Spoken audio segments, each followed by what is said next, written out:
Eto na po mga kasampol. Yan, mga kasampol, For magluluto today's tayo ng video, biko. magluluto po tayo ng Sinalang biko. na natin ng gata at nilagyan ng Tama po, asukan. ito at nakasalang na. Naglagay po tayo Lalagyan natin ng ng 120 pesos na gata Isang bilao, at tapos 1 1/4 kilo ng mabababol. brown sugar. Ayan, napinihanda na rin natin ang ating paglalagyan. Bilao, sinapinan po natin ng Panlagay sa ibabaw, dahon ng saging langis. at wababol. Ayan na din po ang ating latik na ilalagay natin sa ibabaw. Kailangan lang po natin itong haluin ng haluin para hindi masunog ang ilalim.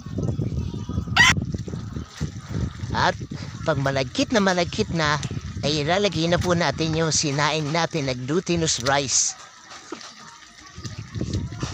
Yan, kailangan po ay mahalo natin yan ng mabuti. Kailangan madurog natin ng tama ang sinaing na malagkit. Katulad po nito. Tuloy-tuloy lang po ang halo hanggang sa mag-well combine na po sila. Yan.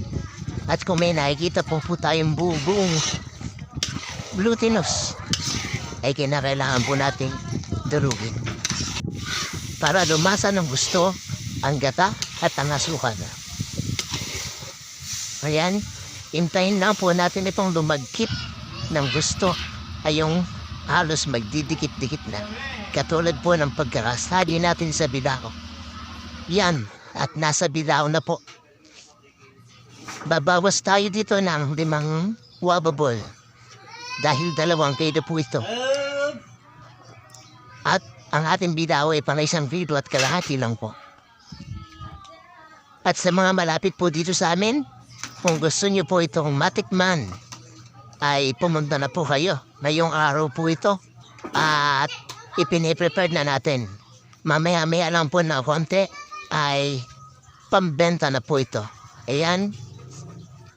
At syempre, mga kasampol, hindi matatapos ang video na to hanggang hindi po natin ito natitikman. Eto na, the moment of truth. Napakasarap mga kasampol. Ayun, at may buena mano na din po tayo.